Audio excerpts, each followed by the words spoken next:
Va ora in onda Radio Giornale Bellunese. Notizie quotidiane sulla provincia di Belluno.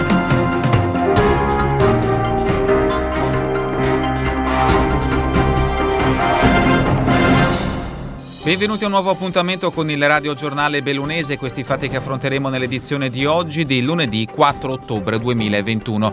Coronavirus in vista dell'estensione del Green Pass in vigore dal 15 ottobre, l'USL 1 Dolomiti comunica di aver potenziato le sedute vaccinali ad accesso libero senza prenotazione nei centri presenti sul territorio. Aumentate in particolare le sedute serali e festive per favorire i lavoratori.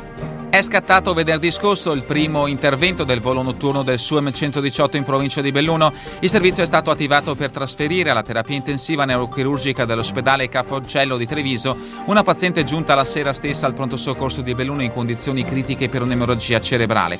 L'attività al momento copre le province di Belluno e Treviso, ma dai prossimi giorni sarà estesa all'altopiano di Asiago e al Veneziano.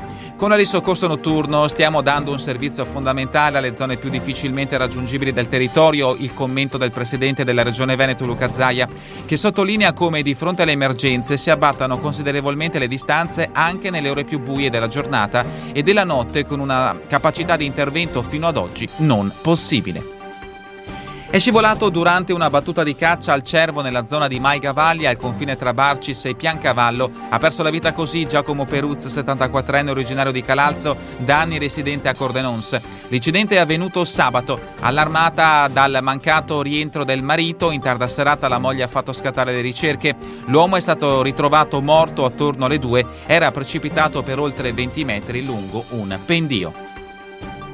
Incidente ieri pomeriggio a Longarone, 4 i feriti in uno scontro tra un'auto e una moto avvenuto in prossimità della rotatoria di Igne. Portate in ospedale e quasi subito dimesse le 3 persone a bordo dell'automobile. Per il motociclista sono serviti invece accertamenti più approfonditi.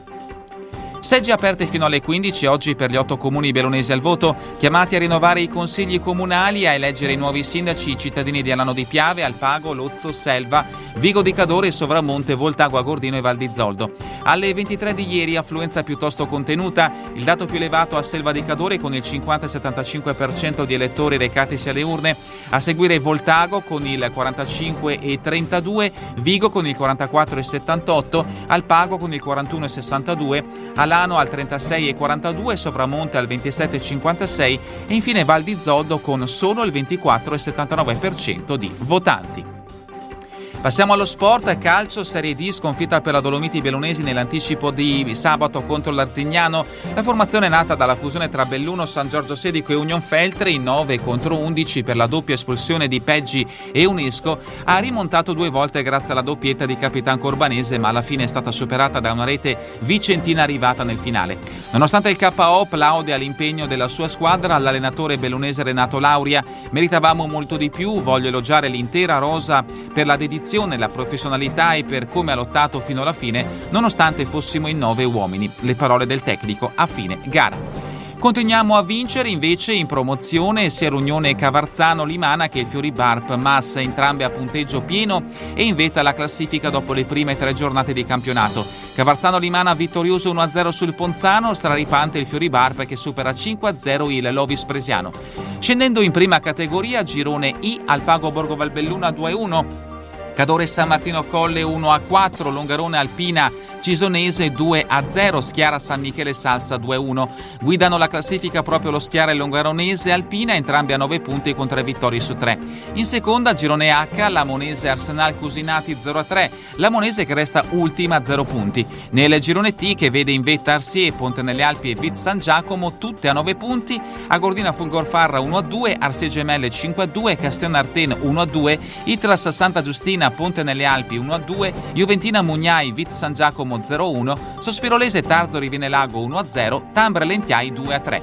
Infine la terza categoria, questi i risultati del girone bellunese: Auronzo Plavis 5-1, Comelico Dinamo Vellai 2-0, Cortina Nogarè 0-1, Domeggia Alpes Cesio 1-1, Limana Cavarzano Fortogna 0-0, Valboite Piave 2-0, Val Zoldana Sois 1-4. Sois al comando a punteggio pieno in coabitazione con il Nogarè. Sempre in terza nel girone di Treviso, il San Vittore batte il Contea 3-0 e sale al terzo posto in graduatoria a quota 6. Nel girone di Bassano, dove si disputava la prima del campionato, il Pedavena ha perso 2-1 in casa contro il Fellette. E infine la pallavolo femminile al Sedico il derby di Coppa Veneto contro la Hyundai Dinka Spes, 3-0 a favore delle sedicensi, il risultato finale. Con questa notizia è davvero tutto per l'edizione di oggi del Radio Giornale Bellunese. Vi ricordo che le notizie sono tratte dai quotidiani newsinquota.it, il Gazzettino di Belluno, il Corriere delle Alpi e dal sito del settimanale L'Amico del Popolo. A voi tutti un buon proseguimento di giornata, in compagnia come sempre di Radio ABM, la web radio dell'Associazione Bellunesi nel Mondo. Avete ascoltato Radio Giornale Bellunese, notizie quotidiane sulla provincia di Belluno.